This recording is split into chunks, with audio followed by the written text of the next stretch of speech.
I'm Mark Gagan and you're listening to the Voice of Insurance podcast, produced in association with Advantage Go. Pick and choose your own best-of-breed insurtech and data providers with Advantage Go's ecosystem. I would have to spend some time checking the numbers, but today's guest is the Chief Underwriting Officer who oversees arguably the largest amount of gross written premium in the world. That's because Rachel Turk is really a Chief Underwriting Officer who oversees 40 to 50 of her peers in the $70 billion Lloyd's market. Whatever the final numbers, her job gives her one of the best vantage points anywhere in global insurance, so learning what she thinks is incredibly useful. Also, given the authority she wields, it's incredibly important to know why she's thinking what she's thinking and how those thoughts might be turned into actions in the Lloyd's market. Given the pivotal importance of the job and the huge diversity within the Lloyd's market, being a strong communicator and being relatively easy to read must be highly desirable qualities in a candidate for a role such as this. Happily, Rachel is a brilliantly clear communicator. What you see is what you get. Sometimes interviewing people in very senior, very sensitive jobs like this, I have to grapple with cryptic answers or political-style evasion techniques where the difficult questions seem to be there to be avoided. There's absolutely none of that in the interview that follows. Rachel is a blast of new energy, with a refreshingly down-to-earth and approachable personality. In this podcast, we rattle through a tour of where Rachel sees the Lloyd's portfolio and global insurance and reinsurance markets today, and more importantly, in what direction she is looking to nudge and steer the market in the future. A listen will give you a really clear idea on where Rachel stands on overall performance, casualty rate adequacy, reinsurance at Lloyd's, captives, innovation, the opportunities for profitable growth, and even AI. You'll also come away with a pretty clear idea of what she would be like to deal with. It became clear to me that she's an underwriter's underwriter. Having sat on the other side of the table, she really understands the commercial pressures that underwriters face in the real world.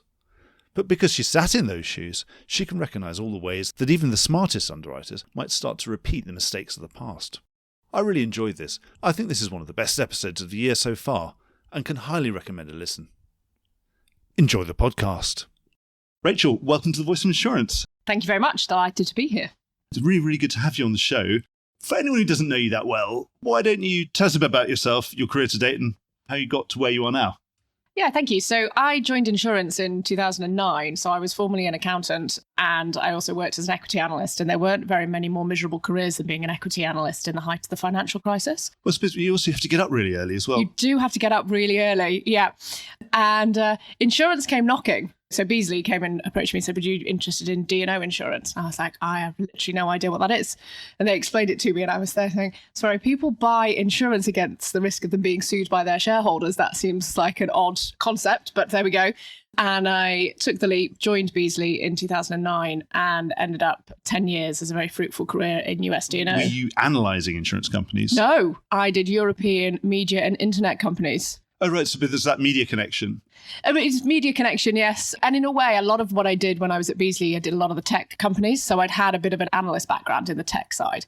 And then 10 years running D&O. And then to my immense shame, an opportunity came up to be head of corporate development at Beazley. And I did the classically female thing of going, oh, that looks great. And I actually could probably do a lot of that because, it's about some of the banking. I've done the M&A, I've done the equity analyst, all that. But there's somebody much more qualified than me, so I didn't apply for it. Thankfully, the CEO suggested that was a mistake.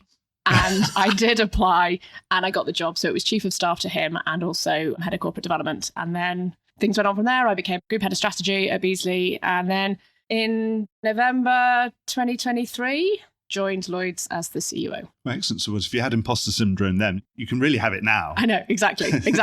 But it was so interesting because I'd spent so many years talking to women saying, if you see a job opportunity, just go for it. What's the worst that happens? And then when it came to taking my own advice, I wasn't quite so Yes, you see, good. I'm just a bloke and I went to private school. So I think I've been brought up saying you can do anything, but at least you should very much try it. Yeah. You might not succeed, but it's never occurred to me, being from that background, that I would ever not have a go at something. Yeah. It's an interesting mentality. So I learned from that. And now I use that as an example to a lot of people to go, just have a go, because what's the worst that happens? Absolutely. Now you're sitting here, CEO of Lloyd's. That's a new role, isn't it? Often I sit here on the 11th floor of where we are, by the way, talking to people with new roles. How does it fit in with all the other roles that are up here on the 11th floor, or on the 12th floor? So I think what you're really asking me is, how does it fit in with the chief of markets role? Yes, absolutely. Okay, I have responsibility for everything that can impact the profitability of the market, so the combined ratio. So look at that from underwriting, so syndicate performance, class of business, delegated authority, and then you take that through to exposure management, aggregation, reinsurance, pricing, portfolio analytics, and then lastly, claims. So it's a full CUO job, but with claims as well, and you can add claims into this one because obviously there's no conflict of interest like there would be in a normal insurance company. Quite an important part of the combined ratio, I suppose. It's exactly, but we don't have the inherent conflict that you often have in an insurance company between claims and underwriting, so you can pull those together. So in terms of then how does that CUO role interact with all others in the same way that a normal CUO role would interact with other C-suite roles within an organization? The difference is you've got here the Chief of Markets as well, which is Patrick's job. Patrick has I would call it as a slightly more global perspective than I do. I'm very much Lloyd's focused. So whilst I'll look at insights from the global market, my focus is on the Lloyd's market performance. Patrick's much more about new entrants, the oversight regime overall. So whereas I'm laser focused on the performance element. You don't have to worry about rating agencies, regulators, all that kind of stuff. No, exactly. Only with a sense that, in my view, without performance, we don't have the legitimacy to grow. And we've obviously had some pretty good rating upgrades from the debt agencies. You don't get those if you lose money, if you lose money. No, exactly. No. Focusing on that day job, what's the environment like at the moment? So I think it's a really positive environment that we're in. So first of all, when we talk about rates, I think rates are flattening. And to be clear, I don't mean that they are reducing on an aggregate basis. There may be pockets where there's some reductions, but I really don't think that that's the case at a whole market level. What I mean is that the angle of the upwards curve is reducing. We fought really hard, as I said, to return to profitability. We took really hard medicine through the remediation phases. And I think we're really well positioned for the next phase. There's a lot of self-imposed discipline in the market right now.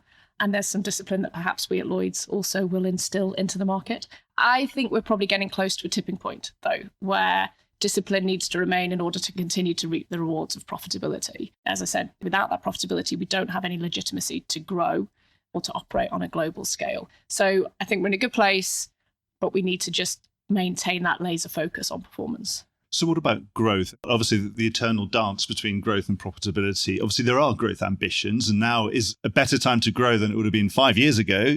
How much is the accelerator on and how much is the brake on?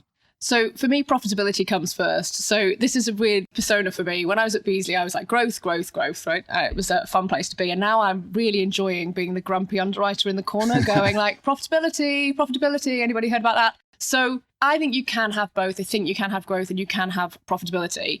And, I think there's products that we have within the market that have huge growth potential in them. So cyber would be one of them, given the anticipated growth in the class overall. I think there's a huge opportunity in transition business. Might not be this year, might not be next year, but I think there is a huge opportunity. So there will be areas where you can grow. There are some products that are much more cyclical in their nature, right? So when rates start to, at some point, reduce, then you might see some contraction in the market. You might see some business flow back to the E&S market in the US or the admitted market in the US. But I think structurally we are well positioned for growth. From a new entrants perspective, we have people banging down the door wanting to join the market. So that's a good thing. We're making Lloyd's an attractive marketplace in which to operate. Sorry to interrupt in mid-flow, but this is just a reminder that you could be advertising right here, right now, and getting your message directly into the ear of key decision makers in the insurance industry. And you'll be doing it while they're absolutely in listening mode. The podcast is the medium of the future, and so is audio advertising. Contact me on mark@thevoiceofinsurance.com, and I'll do everything I can to get you started. So whereas the growth may have come from rate in the last few years, now it doesn't sound like it's going to be coming from rate as you're penciling that in. It's going to be more exposure growth, new products, that kind of thing. Exactly. So more exposure growth. And I think that's good because that's a market share gain as opposed to just a rate gain, which isn't really great gaining market share. That's just growing in line with everybody else. So I think we've got real opportunities for market share gains. You were talking about innovation there. We had the innovation class, and then now that's now been expanded and added to by the transition class. Can you run through the philosophy of all of that? It's all still relatively new and it's bedding down. Yeah, it is. I mean, ultimately, our job is to create an environment where people want to take risk at Lloyd's.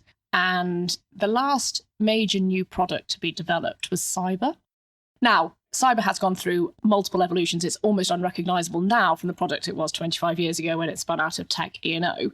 But that was the last major new product. So I think as an insurance industry, we have to keep innovating and we have to do something. And if you look at global balance sheets, we are not insuring the risks that are facing companies, that they're asking us for contingent business interruption and supply chain insurance. And we're not really stepping into that. Part of that is because we don't have the data, because it's really hard, and because the clients really don't want to pay for what we think it's worth, right? So there's a mismatch between what they're willing to pay for and what we think it needs to be priced at.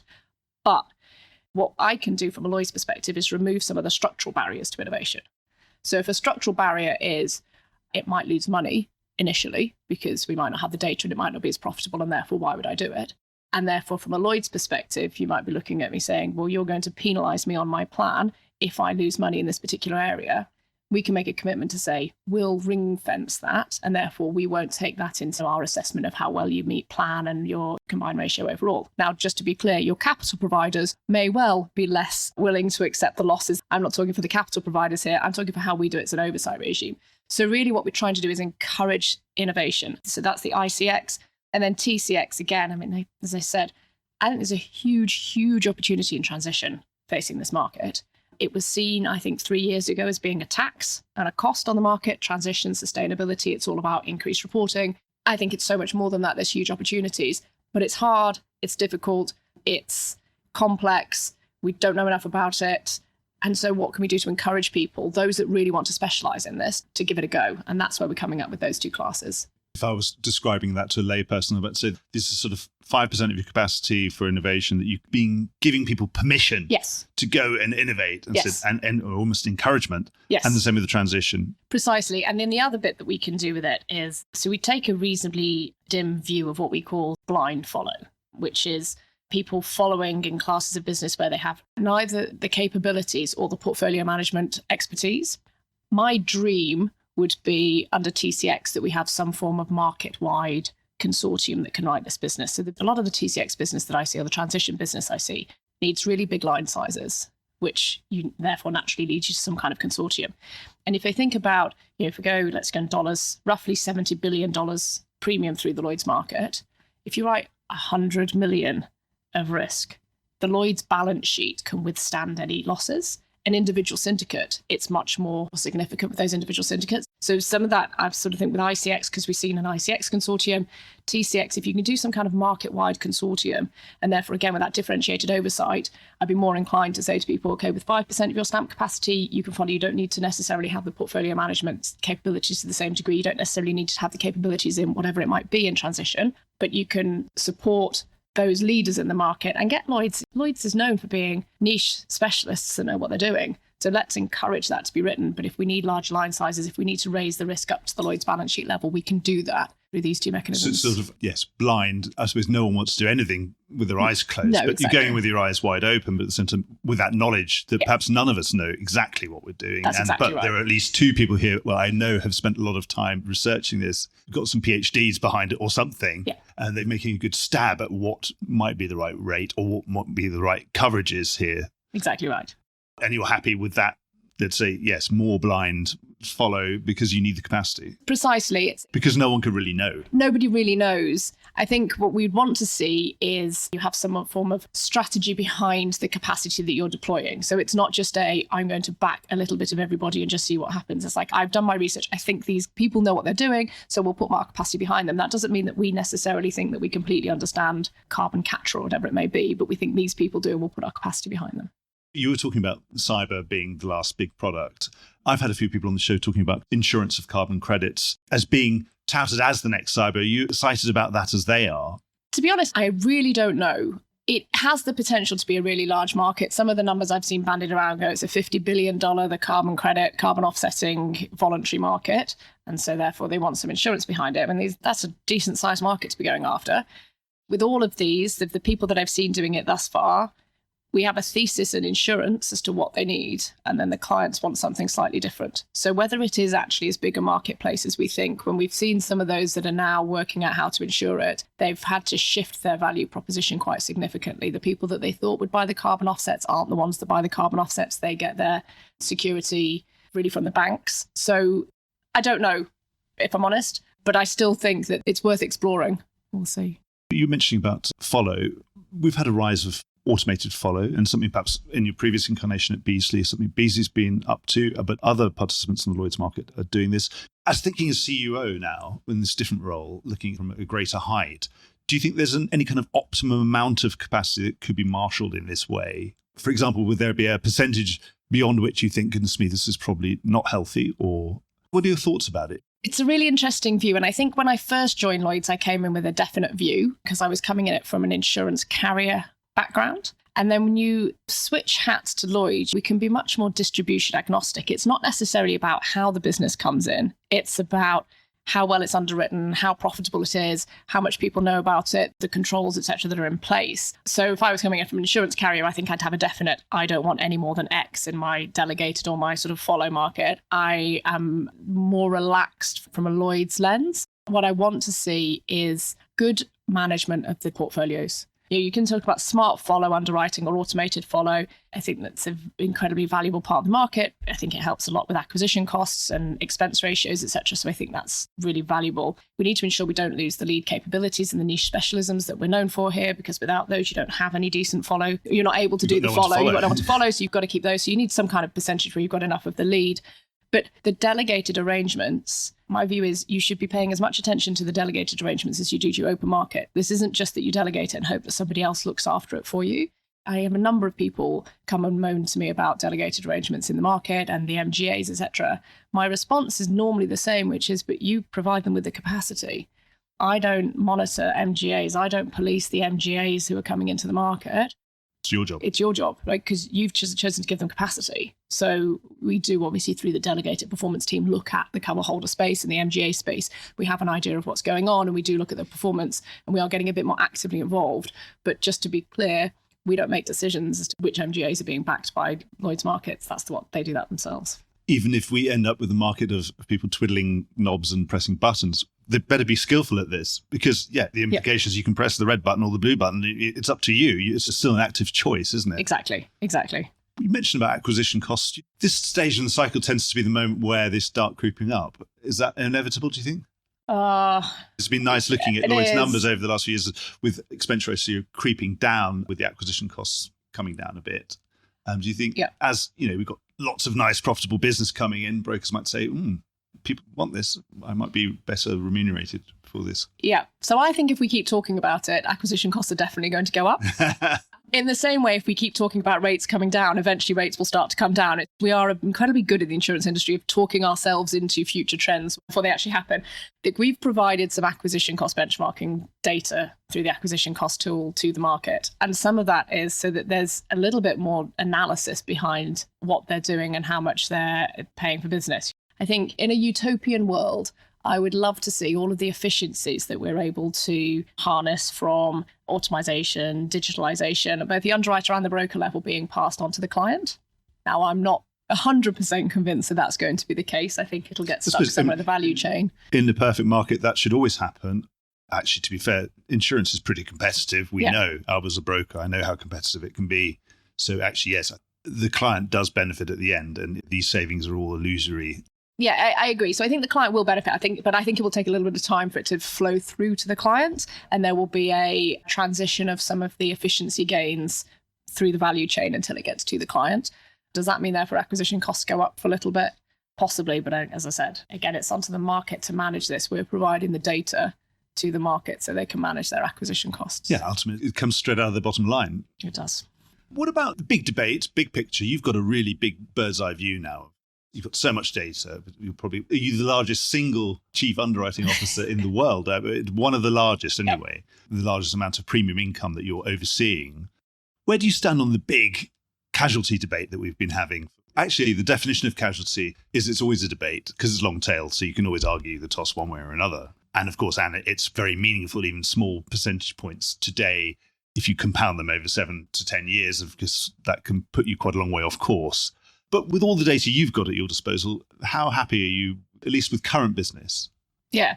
So I think firstly, I'd say I wasn't really aware that there was a huge debate over casualty because I thought we were all relatively in agreement that we thought it was underpriced. It had been underpriced in the past. Yeah. I think social inflation isn't going away. So absence of tort reform, which I don't see happening, This is a trend that is here to stay. And including the COVID years where there was a complete pause in the court system, to imply anything from data is really dangerous, because I think it suggests that, social inflation was flattening off, and that's just not true. It's just, the court system's all paused. So I think that gives you false hope if you include sort of those years in your review. I think the Lloyd's casualty portfolio is rate adequate. We're in the process of doing a casualty deep dive, which is looking at reserving and the go forward. I think the go forward is looking okay, but that's partly because we write a really niche portfolio of casualty here. So we write some of the harder end stuff, which tends to be better priced. If I look at that in comparison with global casualty books, I really don't think that they're rate adequate yet. So I don't think the forward rate is adequately priced in, and I think there's still a bit more pain to come. You just reminded me of that Beazley veteran Nick Furlong once told me, said, yes, we quite like this sort of dirty stuff because we know exactly what we're getting and we can tend to get the price that we actually want for it because one else wants to do it. Well, that's exactly it. When we've done an analysis of the Lloyd's casualty portfolio versus that of, sort of US domestics, it is the hairier end, but it is better, much, much better priced than the sort of plain vanilla. And some of the plain vanilla gets rolled into sort of big programs, and therefore it's almost given away. And that's really dangerous for casualty that has such a long tail. I suppose with these large corporate sort of composites where, yes, you end up with a big pot of money, but it's not necessarily the sum of all its parts, is it? Precisely, because they have an ability, because they're writing such a large amount, and it's not just a specialty book, as we have here. Other areas can possibly cross-subsidise. We don't have the luxury of cross-subsidisation. Everything needs to stand on its own 2 feet. I suppose that's kind of a good thing in its own way, isn't it? Because then you have to get the information you need to underwrite the thing that's in front of you. Yeah, I think so. Another thing, a sort of hot potato debate, maybe it's media driven, the perception, true or otherwise, that Lloyd's is not the best place in the world to write reinsurance from. Do you think that's fair? Or is that just good cycle management on your part that you wrote less of it when it wasn't doing so well? So look, I think our global share of reinsurance is quite small. And I think trying to get into a one-on-one battle with Bermuda over the business is a bit of a fool's errand. And trying to recreate market conditions from 15 to 20 years ago for Lloyd's to become big in reinsurance again and to battle Bermuda is just not going to happen. There are structural changes that have taken place in the last 15 to 20 years, and a lot of that business is written in Bermuda, and Bermuda is the right place for that to be written. We need to be complementary and collaborative with Bermuda and not fight with them, which is some of what we did late last year. When I talk about structurally, why is it difficult? 20 people writing small lines, all wanting a slightly different T's and C's isn't the most attractive way to write reinsurance, where you can go and pick up like one line from one of the big reinsurers in Bermuda. Okay, so structurally we have a problem, but I am seeing green shoots of people wanting to enter the Lloyd's market to write reinsurance in a slightly different way. And that's to be then sort of complementary to what Bermuda's offering. And that to me is the way you do it. I come back to what is Lloyd's really good at? Niche, specialism and innovation. So instead of trying to do something in the way it was done 15 years ago when, woe is me, this is such a shame, and why don't we have as much reinsurance as we wanted? Why don't we try and do it in a different way if clients might want to buy in a slightly different way and grow it in a way that suits Lloyd's? And that's what I'm starting to see. Where that ends up, who knows? But I think we need to be honest about what the reinsurance landscape is. As I said, not try and recreate the past, work with what we've got and figure out a method to go forwards. Yes, so it sounds like more sort of the reinsurance of these niche and specialty and slightly different things. Yeah, and I see some good property cat reinsurers that want to come in but write things in a different way, or maybe with a sustainability lens on that they haven't had before. And I think there are opportunities there.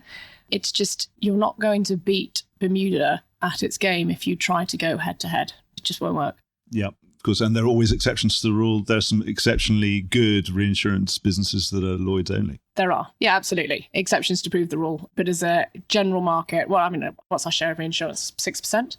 It's pretty low. And I suppose the structure of reinsurance market, also when you've got those big continental reinsurers, again, they're global. They have to give a global service. They've got lots of touch points, lots of expense. Yeah. Offices everywhere. Yeah. It's a structural problem. It's not a pricing. It's not an appetite. It's not a terms and conditions issue. And not expertise. And it's not expertise by any means. It's a structural issue. And that's why I come to go, you can't beat the structural problem. So you do something slightly different. And I think that's of the strong Lloyd's reinsurers, they're doing things in a slightly different way. And that's why they're able to be where they are. The UK's beaches can't compete with the Caribbean or the Mediterranean, can they? No. They're just different. Yes, exactly. A little bit colder. Absolutely. We've had some news about the captive regime at Lloyd's, and slightly cryptic news at the moment. I'm not sure whether new captives are coming or not. But what's your assessment? Do you think that it's likely that we'll be getting a sizable captive market within the Lloyd's over medium term? So I think we have a number of captives in the pipeline. The bit to bear in mind is the Lloyd's solution isn't a one-size-fits-all. It works well for medium-sized captives, those that will benefit from the Lloyd's license. So it isn't a panacea for everybody. Will it become a huge profit centre? Maybe, but probably not. Does it help us meet clients where their demand is? Yes, it does. So those clients that really value Lloyd's and they really value the license structure, because it is incredibly valuable. They really value the Lloyd's security. They value our market management, all of that sort of stuff. They're the ones that having a captive at Lloyd's probably makes sense. Major global players, captives, possibly less of a Lloyd's solution. I suppose that for them, yes, probably as they get to very high levels of premium, then the frictional costs are kind of all paid for and it doesn't really matter so much. And they've got licensing solutions everywhere. Exactly. And then it comes back to the licensing. I mean, it works so well if you want the Lloyd's licenses. By the time you need to go off and get a load of fronting arrangements elsewhere, the Lloyd's solution might not be quite what you're aiming for. But I do think that there is a really sweet spot and we'll see it grow. But again, for me, it's not about creating a huge profit center in its own right. It's about creating the value to the clients where they need it. So the clients become stickier to the Lloyd's market. And that has obviously multiple other benefits other than just captive. You were talking before about MGAs, and we've witnessed an interesting, almost an explosion for some carriers of this kind of hybrid carriers that are supporting MGAs and linking them into reinsurers. For one, do you think that's a bit of a secular change, or is it something that might be cyclical, might ebb and flow? Because certainly it seems that some of these things seem pretty permanent and a lot of premium has flowed. It would be difficult for it to all flow in the opposite direction in the next few years when there seems a very plausible thesis that I've had people like Jeff Radke from Accelerant on the show where they've gone from sort of naught to nearly a couple of $1 billion very, very quickly. What's your view on all of that? Lloyd's has spent centuries separating the underwriting talent from the capital to keep them both happy and to keep them innovating. So do you think it's an opportunity for Lloyd's, ultimately, if this is a secular change that's pretty permanent? Yes, it's an interesting one. Is it secular or is it cyclical? I wonder, actually, if it's cyclical rather than secular. It is a trend at the moment, without a doubt. I've spoken to numerous bankers who've tried to persuade me that it's definitely the secular trend, but they're also slightly self-interested because they're wanting to split the balance sheet businesses up. It will be cyclical if some of that business isn't actually quite so profitable. Exactly. And found out to be, and then it will just evaporate. Precisely. So I'm slightly on the fence as to where it's going to go. You make a good point, though. Lloyd's has obviously separated capital and underwriting profit forever and a day. And with London Bridge 2 and some of the other facilities and vehicles that Lloyd's has, we are seeing more third-party capital coming in rather than corporate capital. So that sort of splitting of the capital to the underwriting actually is developing. And I think names capital is 7 to 9% of the total. I could imagine that will be growing over time and becoming more significant. And so therefore maybe it is a secular. Yes, because it's a high net worth thing and it has stagnated for such a long period. But oddly, of course, the number of high net worth people in the world has just gone up. Yeah. How many new billionaires are being created in China every day? Yes. A lot. Yes. And yes, so in terms of capital, there's capital there from that source, could be higher. It would appear that there's a pool of capital that could be tapped there. Yes, yes. And then even if you take third-party capital, there's a huge amount of third-party capital that isn't aligned to the sort of the balance sheet of an insurer. So I think it'll be an interesting space. Again, from a Lloyd's perspective, or from my perspective, the business being underwritten, because I just focus on the underwriting side, it has to be profitable, has to be well-written business, well-priced business. And I need all the businesses that are writing it to have an eye on performance. With the MGA space, one of the historic challenges we've had with that is there's been a misalignment of interest between the sort of the capital backers and the underwriters. You know, if you're underwriting for top line, we know that that's a pretty fast way to start losing money. If you've got alignment of profit incentives, suddenly you've got alignment of the capital and the underwriting together. And so for me, that's the key, whether this is cyclical or secular, providing that there's an alignment of interest between both sides, then you'll be able to write the business profitably and it will be sticky. It's funny that we're talking about that. Do you think we could have worked this out by now? I know. That people can work out their profit commissions quickly and have not too much of a lag between the two, because that also creates a problem, it seems. Yeah. But God love the insurance industry. Pretty good at making the same mistakes. So most other industries I see make different mistakes, but they always make mistakes. I think we're pretty good at repeating our mistakes. So that's where I would laser focus, certainly on the MGA space, of not making those mistakes again. So that's a big task. Yeah. you helping the market avoid those mistakes would be a very big plus. That is the aim. I mean, when I joined, I was given 2 metrics. One was managed to a 95% combined ratio over the cycle, to which my slightly facetious response was, I don't quite know how long the cycle is, so that's an impossible KPI. It can only be measured in hindsight. So redefine that to a top quartile performance against a global peer group. You sound like the Chancellor of the Exchequer defining what the debt rules are. Precisely. Choose my own target, thank you. And then the other one I was told, which was slightly blunter, which was like, never ever let us go back such that we need remediation. I mean, so it's simply, but what is my job here? My job is to ensure that, again, the profitability and the market discipline remains such that we never, ever have to go back to that level of remediation again. Sounds quite religious of lead us not into remediation. Yeah. We couldn't be sitting here in 2024 without talking about AI. What's your view of it? Where do you think the best applications are going to be? So I've seen it in a lot of the efficiencies of the underwriting process. So taking aside, obviously, I think there's huge operational efficiencies that you can have throughout the insurance value chain and the data, et cetera, et cetera. But if I just think about it from a performance lens and from an underwriting lens, we're so much more data rich than we ever used to be, which means the underwriting process is slower because there's so much more data to consume. So if you take even just a property account where you've got to upload a schedule of values, well, that seems to be more complicated than it sounds like it should be. Then you have to cleanse the schedule of values so you can understand it. Then somebody has to read it, work out, put it through the aggregation models. That all takes quite a lot of time. And then you're trying to work out, wonderful if you had some live view of aggregates of what was going on. So you know what you're quoting over here. And then you get 40 engineering reports. Now, with the best will in the world, there is no underwriter who's going to read all 40 engineering reports. They'll sample check them, they'll check a few, and then they go, okay, that makes sense. Right? Well, you certainly read the top location, wouldn't you? Precisely, right? But you're certainly not going to read all 40. Yeah. But what you can have is AI can read them all in the blink of an eye and exception report out going, actually, there's something here, there's something interesting here. It could also look at T's and C's. How many times have we seen claims that have come out because a wording has shifted very slightly and it wasn't picked up by the underwriter? Okay, and then suddenly you're into a claims sort of negotiation. And that's something a large language model must be really good at. Can do that. So there's a few things that I think can tighten up the underwriting. It can also allow just triage to be done in seconds or minutes rather than hours and hours and hours. And therefore your underwriting talent focuses on what they actually need to be looking at rather than reading a load of engineering reports of which there's nothing to see. So I think AI will hugely speed up the triage process.